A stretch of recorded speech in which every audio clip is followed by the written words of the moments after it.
축구에서 선수들만큼이나 주목받는 사람들이 있는데요. 바로 감독입니다. 축구에서 감독의 역량은 무엇보다도 중요하다고 할 수 있죠. 팀 전력이 상대적으로 약한 팀이 강팀을 잡아내기도 하듯 감독의 전술이 경기의 결과를 좌지우지하기도 합니다. 그러다 보니 감독의 연봉은 선수들의 연봉을 크게 웃도는 편이죠. 그 중에서도 세계 최정상급 팀을 맡아 엄청난 금액의 연봉을 받는 감독들도 있는데요. 프랑스 스포츠 매체 레키프에서 발표한 연봉 순위를 기준으로 순위를 나타내봤습니다. 전세계 축구 감독 연봉 탑5 지금 시작합니다. 연봉 순위 5위에 오른 감독은 유벤투스의 감독 마시밀리아노 알레그리입니다. 그는 매달 117만 유로, 한화로 매달 약 15억, 연봉 약 190억 원을 받고 있죠. 알레그리는 2014년부터 2019년까지 유벤투스의 감독을 맡으면서 큰 활약을 보였었는데요. 2021년부터 현재까지 다시 유벤투스로 돌아와 감독 생활을 이어가고 있습니다. 알레그리가 처음 유벤투스로 부임할 당시 안토니오 콘테 감독이 유벤투스 감독직을 사임하고 이탈리아 국가대표팀 감독으로 부임했다 보니 꽤나 급하게 앉힌 감독이었는데요. 그러다 보니 많은 사람들이 크게 기대하지는 않았습니다. 하지만 리그에서는 지난 시즌보다는 아니지만 여전히 강력한 모습을 보이며 리그 우승을 확정지었죠. 게다가 20년 만에 코파 이탈리아도 우승했습니다. 챔피언스 리그 역시 활약이 돋보였는데 도르트문트, 모나코, 레알 마드리드를 격파하며 챔피언스 리그 결승에 올랐죠. 바르셀로나와의 결승전에서도 비등한 경기력을 보였지만 아쉽게 준우승에 그칩니다. 이후 2019년까지 연속 우승을 달성했는데 세리에아 5연속 우승, 코파 이탈리아 4회 우승 등 리그를 지배했죠. 물론 구단이 염원하던 트래블 기회에서 두 차례 모두 챔스 준우승에 그치며 아쉬움을 남겼습니다. 그래도 전임 감독인 콘테의 고질적인 약점이었던 유럽 대항전에서의 부진을 극복해낸 게 대단했는데 특유의 전술력으로 유럽 대항전에서 성적을 냈고 결국 UEFA 클럽 랭킹 4위까지 끌어올리는 등 유럽 대회에서의 활약도 무시할 수 없죠. 그렇게 유벤투스에 있는 동안 총 전적 271전, 191승, 43무, 37패로 승률 70%를 기록하며 팀을 떠났습니다. 하지만 유벤투스에서의 마지막 시즌에는 전술적인 문제와 함께 논란에 휩싸이며 경질되었는데요. 경질 이후에는 유베 감독들이 계속해서 말아먹으며 더욱더 재평가되었죠. 사리는 리그에서마저 오락가락하는 경기력으로 겨우 우승을 차지했고 매번 같은 전술로 알레그리 시절보다 더 나빠진 경기력을 보였습니다. 피를로의 경우에는 감독 경험도 없었을 뿐만 아니라 유벤투스의 연속 리그 우승도 10년 만에 실패하게 되었죠. 챔스에서는 상황이 안 좋은 바르셀로나를 제치고 조 1위로 진출해 포르투라는 쉬운 상대를 만났지만 1차전에서 2대1로 패하며 망신을 당했고 2차전에서는 한 명이 퇴장당한 포르투를 상대로도 압도적인 경기력을 보여주지 못해 원정 다득점으로 밀려 탈락했습니다. 결국 피를로 감독의 경질 소식 직후 알레그리 감독의 재선임 복귀 오피셜이 발표되면서 2년 만에 다시 유벤투스로 돌아왔죠. 팀의 기대는 인테르에게 내준 스쿠데토를 탈환하는 것과 함께 챔스에서의 성적인데요. 리그 성적은 AC 밀란에서의 우승, 유벤투스에서의 5연패 등 워낙 알레그리의 강점이지만 팀의 리빌딩 시점에서 새로운 사이클을 만들어내야 하는 동시에 유벤투스의 수건인 챔피언스 리그에서도 성적을 내야 되다 보니 2기에서도 성공할 수 있을지는 미지수인 상황이죠. 현재 33라운드 기준 리그 4위를 기록하고 있고 챔스에서도 16강에서 탈락하며 좋지 못한 모습을 보이고 있는데요. 당연히 이전 유벤투스의 문제를 한 번에 해결하기 힘들다 보니 더 많은 시간이 필요해 보입니다. 연봉 순위 공동 3위에 오른 감독은 토트넘의 감독 안토니오 콘테입니다. 그는 매달 149만 유로, 한화로 매달 약 20억, 연봉 약 240억을 받고 있죠. 2021 시즌 인테르의 리그 우승을 이끈 콘테는 구단과 상호 합의하에 계약을 해지하게 되는데요. 계약 해지 이후 유벤투스, 레알 마드리드와 링크가 났었죠. 하지만 알레그리가 유벤투스로, 안첼로티가 레알로 가면서 콘테의 거치는 미궁 속으로 빠지게 됩니다. 그렇게 토트넘이 콘테와 접촉하게 되는데 금액과 계약 기간에 합의점을 찾지 못하고 결국 토트넘은 누누 산투 감독을 선임합니다. 그런데 이 누누 감독이 엄청난 부진을 보여주죠. 결국 누누 감독에 대한 여론이 나빠지며 경질하기에 이릅니다. 그렇게 토트넘은 후임 감독으로 여름에 노렸던 콘테를 다시 주시하는데요.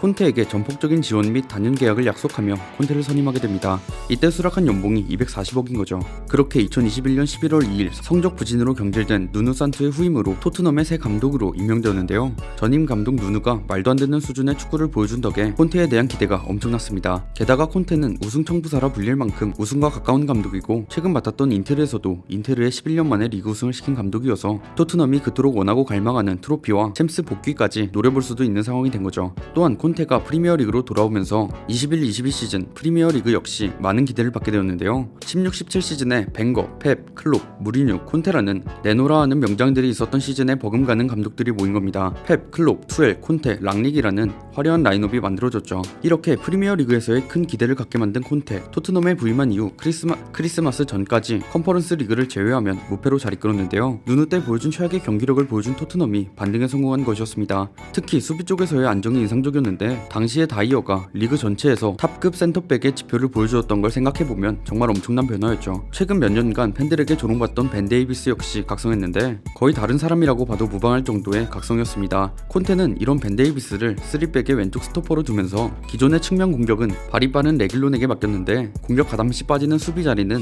수비력이 좋은 호이비에르나 스킵을 내리면서 수비에 대한 부담을 더는 방식으로 본인의 장점을 발휘할 수 있게 해줬죠. 이렇게 수비가 훌륭해진 결과 누누 시절 마이너스를 기록했던 골득실 수치가 전반기가 끝나는 시점에 이르러 플러스 수치로 뒤바뀌었습니다. 벤 데이비스의 사례처럼 콘테 감독 부임 이후 가장 긍정적인 부분 중 하나가 바로 잉여 자원의 부활인데요. 기존의 잉여 자원으로 분류되었던 선수들이 살아날 기미를 보여주기 시작했다는 것이죠. 이들이 살아나면서 전 포지션에서 긍정적인 경쟁 체제가 이루어지게 되었고 팀 스쿼드 전체에 긴장감이 생성되면서 성적이 반등하기 시작했다 보니 앞으로 토트넘의 성적이 더욱 기대가 되는 상황입니다. 하지만 콘테가 아예 어려움을 겪지 않았던 것은 아닌데요. 스킵의 부상으로 인해 중원에서의 공격 전개에 어려움을 겪었죠. 물론 새로 영입한 벤탄쿠르와 쿨루셉스키가 괜찮은 활약상을 보여주고 있지만 공격이 자주 막히는 상황이 반복되었고 무엇보다도 상대팀 감독이 파회법을 너무나 잘 파고들고 나왔습니다. 그런데 맨유전 패배 이후에는 토트넘을 다시 부활시켰는데요. 여러 전술상의 약점을 해결해 나갔고 그동안 문제점으로 지적받았던 윙백 중 도어티가 상당한 영향력을 행사하게 되었습니다. 중원에서는 벤탄쿠르가 확고하게 자리를 잡아가면서 3-4-3의 전술이 정말 잘 맞아 돌아가고 있죠. 무엇보다도 그동안 지적받았던 공이 돌지 않는다는 문제점도 최근의 경기에서는 해결해 나가고 있는 중입니다. 실제로 브라이튼을 상대로 2대0 승리, 웨스트햄을 상대로 3대1 승리, 그리고 뉴캐슬을 상대로 5대1 승리를 거두며 리그 3연승을 거두었고 32라운드 기준 챔피언스 리그 티켓을 얻을 수 있는 4위까지 오르는 데 성공했죠. 게다가 골득실도 상당히 얻으면서 그동안 약점으로 자리 잡았던 골득실도 확실하게 챙기고 있는 중입니다. 연봉순위 공동 3위에 오른 감독은 리버풀의 감독 위르겐 클롭입니다. 그는 매달 149만 유로, 하나로 매달 약 20억, 연봉 약 240억을 받고 있죠. 사실 클롭이 연봉순위 3위를 기록한 데에 있어서 그 누구도 이견이 없을 것 같은데요. 지금까지 리버풀에서 보여준 클롭의 활약은 정말 대단했습니다. 마인츠, 도르트문트를 거쳐 리버풀의 감독으로 부임한 클롭, 도르트문트를 부활시킨 클롭이 또다시 과거의 명가와 손을 잡은 것인데요. 2010년대에 들어 리버풀은 거의 매년 유로파권에서만 맴돌았고 과거의 유럽을 호령하던 그 위상은 이미 바닥을 치던 상황이었습니다. 그나마 루이스 수아레스가 맹활약한 13-14 시즌에 리그 2위를 기록한 게 전부였죠. 챔피언스 리그에 진출하지 못하다 보니 이름 좀 있는 선수들은 입단하기를 꺼려했던 클럽이었습니다. 감독 교체의 실패로 인해 이제는 진짜 중위권 클럽으로 전락할 위기에 처해버린 것이었죠. 그만큼 리버풀은 2010년대에 암흑기를 보냈던 것인데요. 그때 등장한 클롭은 리버풀에게 있어서 마지막 희망이었습니다. 그리고 이러한 기대에 부응하듯 클롭은 리버풀을 부활시켜 나갔죠. 15-16 시즌 도중에 부임해 처음에는 리그 8위에 머물렀지만 유로파 리그 결승까지 오르는 등 가능성을 보였습니다. 이후 16-17 시즌부터 연이어 리그 4위까지 올리며 팀을 챔피언스 리그 무대에 복귀시켰고 17-18 시즌 오랜만에 복귀한 챔피언스 리그에서 곧바로 결승까지 오르는 엄청난 모습을 보여주었죠. 18-19 시즌에는 더 발전된 모습으로 전설의 리그 1패 준우승과 함께 14년 만에 챔피언스 리그 우승으로 통산 6번째 빅이어를 팀에게 안겨줬습니다. 클롭이 부임한 지 4년 만에 리그 중위권을 맴돌던 팀을 유럽 정상으로 올려놓은 것이죠. 게다가 19-20 시즌에는 팬들의 간절한 염원이었던 30년 만에 프리미어리그 첫 우승이자 1부 리그 19번째 우승을 차지하는 데 성공합니다. 이외에도 UEFA 슈퍼컵, 피파 클럽 월드컵에서 우승하며 잉글랜드 클럽 최초 챔피언스 리그, 슈퍼컵, 클럽 월드컵을 석권한 컨티넨탈 트래블을 달성하기도 했죠. 클롭은 리버풀을 길었던 암흑기 탈출을 넘어 붉은 제국의 새 전성기를 열어가기 시작했다고 평가받아도 과언이 아닐 정도입니다. 이러한 클롭의 활약은 지금까지 이어지고 있는데요. 21-22 시즌 31라운드 기준으로 리그 1위인 맨시티와 승점 1점 차이로 리그 우승 경쟁을 벌이고 있고 챔스에서는 16강 인테르, 8강 벤피카를 꺾고 4강에 올라있죠. FA컵에서는 4강에서 맨시티를 꺾고 결승에 올라있고 리그컵에서는 결승전 첼시와의 승부차기 끝에 승리하며 트로피를 들어올렸습니다. 이렇게 가능성만 놓고 봤을 때는 전설의 쿼드러플까지 가능한 상황이죠. 이렇게 리버풀을 모든 대회에서 트로피를 들어올릴 수 있게 만든 게 바로 클롭입니다. 연봉순위 2위에 오른 감독은 맨체스터 시티의 감독 펩 가르디올라입니다. 현 축구계에서 명장하면 손꼽히는 감독이 바로 펩 가르디올라인데요. 그는 매달 189만 유로, 하나로 매달 약 25억, 그러니까 연봉 약 300억 원을 받고 있죠. 과장 조금 보태서 하루에 약 1억 원씩을 벌고 있다는 소리인데 사실 펩 가르디올라가 지금까지 보여준 걸 생각해보면 나름 합리적인 가격이라는 걸 알 수 있습니다. 바르셀로나 시절엔 부임하자마자 트래블을 넘어 해당 시즌 전관왕을 달성하며 역대급 성적을 냈는데요. 그가 보여준 티키타카 전술로 당대 축구 트렌드를 이끄는 감독으로 떠오릅니다. 현재 맨시티에서도 압도적인 모습을 보여주고 있죠. 물론 맨시티에 부임한 첫 시즌인 1617 시즌에는 다소 실망스러운 시즌을 보냈는데 1718 시즌부터 EPL을 씹어먹는 활약을 보여줬습니다. 리그 18연승으로 EPL 역사상 최다 연승 신기록을 세웠고 승점 100점으로 최다 승점을 기록했죠. 이외에도 최다 득점, 최다 득실차 등등 많은 기록을 갈아치웠는데요. 성적만 좋을 뿐만 아니라 경기력 상으로도 다른 빅6 팀들을 압도하는 모습을 보이며 전세계 축구 팬들에게 큰 충격을 안겨주었습니다. 이후 1819 시즌 역시 리그 우승을 차지했는데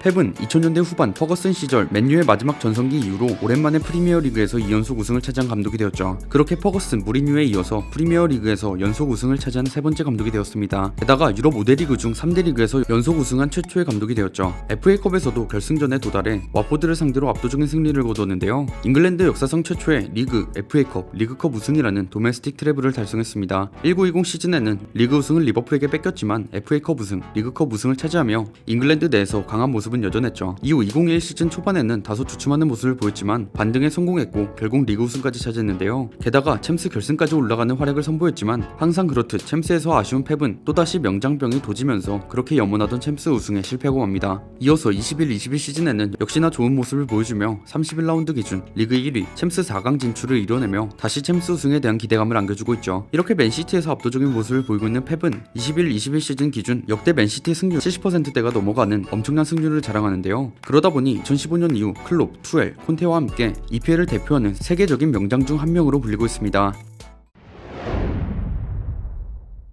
연봉순위 1위에 오른 감독은 아틀레티코 마드리드의 감독 디에고 시메오네입니다. 감독 연봉순위 1위가 디에고 시메오네라는 사실이 다소 의아하실 수도 있는데요. 시메오네를 잡기 위해 AT 마드리드가 거액의 연봉을 제시한 거였죠. 그 금액이 매달 330만 유로, 하나로 매달 약 43억, 그러니까 연봉 약 530억에 달하는 금액이었습니다. 이 금액은 앞서 언급드린 2위, 3위의 감독인 펩 가르디올라와 위르겐 클롭의 연봉을 합친 금액에 살짝 못 미치는 정도죠. 그러다 보니 많은 사람들은 시메오네의 연봉이 너무 과하다고 생각하는데요. 그런데 사실 시메오네가 재계약을 하기 이전까지 AT 마드리드에 해준 게 많긴 합니다. 먼저 시메오네는 11-12 시즌 도중 AT 마드리드에 부임했는데요. 당시 AT 마드리드는 10위권에서 허덕이던 팀이었습니다. 이 시즌에는 리그 14위까지 떨어졌었죠. 이런 팀을 이끌고 잔여 시즌 동안 훌륭한 모습을 보여주며 리그 5위에 오릅니다. 그리고 유로파 리그 우승을 이끌며 부임 첫 시즌 만에 트로피를 들어올렸죠. 이후로도 시메오네는 AT 마드리드를 훌륭하게 이끌었는데요. 12-13 시즌 코파델레이 우승, 13-14 시즌 리그 우승, 챔스 준우승, 15-16 시즌 챔스 준우승, 17-18 시즌 유로파 우승, 리그 준우승, 이렇게 라리가 10위권을 맴돌던 AT 마드리드에 부임해 라리가 3강 체제를 만들어냈고 챔스에서도 결승 2회 진출을 만들어낼 만큼 손꼽히는 강팀으로 만들었습니다. 그러다 보니 AT 마드리드가 하나 약 530억 정도의 연봉을 제시한 것도 어느 정도 이해가 가긴 하죠. 하지만 이 재계약 이후 시메오네의 AT 마드리드는 이전 활약에 비해 다소 아쉬운 모습을 보여주기 시작하는데요. 이전까지 강한 모습을 보여주던 시메오네의 두 줄 수비가 이제는 점점 위력이 떨어지기 시작했던 겁니다. 게다가 팀의 주포이자 에이스였던 그리즈만, 수비의 핵심 고딘, 후안프란, 중원의 로드리 같은 핵심 멤버들이 떠나면서 AT 마드리드의 위력은 더 떨어지게 되었죠. 그렇게 2021 시즌 초반 굉장히 좋지 못한 모습을 보여주었는데요. 실제로 승격팀인 우에스카 원정에서 무승부, 비아레알전에서 무승부를 가져가며 여론의 비난을 받았습니다. 그리고 챔스 첫 경기인 미넨 원정에서 4-0이라는 대패를 당하게 되죠. 이 패배 이후 시메오네의 AT 마드리드는 완전히 달라지게 되는데요. 이전과 같이 평상시에는 4-4이지만 공격 시에는 왼쪽 미드필더가 공격수의 역할을, 오른쪽 풀백은 적극적인 오버래핑을 하며 3-4-3이 되는 변칙 전술을 선보이기 시작한 겁니다. 이 전술 변화로 AT 마드리드는 엄청난 상승세를 보였고 결국 2021 시즌 다시 한번 리그 우승을 차지하며 트로피를 들어올리죠. 리그 우승도 했겠다. 21-22 시즌을 앞둔 이적 시장에서 화끈한 이적 시장을 보내며 이번 시즌을 기대하겠는데요. 하지만 시즌이 시작되고 기대 이하의 모습을 보였습니다. 70분째만 되면 이기다가도 갑자기 내려앉아 얻어맞다가 실점하는 기이한 전술, 이해하기 힘든 선수 교체와 함께 계속되는 공격 전술의 부재, 특정 선수만 고집하는 선수 기용 등등으로 좋지 못한 성적을 내고 있죠. 이로 인해 시메오네 감독을 경질해야 한다는 목소리가 점점 커지고 있습니다. 결국 아쉬운 모습으로 32라운드 기준 리그 4위에 올라있죠. 챔피언스 리그에서도 8강 맨시티를 상대로 합산 스코어 1-0으로 패배하며 8강에서 탈락하고 맙니다. 게다가 최근 4시즌 동안 챔스 16강, 8강, 16강, 8강에 머무르며 챔스 성적이 아쉽다는 평을 받고 있는데요. 시메오네의 연봉을 생각해보면 챔스 성적이 아쉬운 건 사실이죠.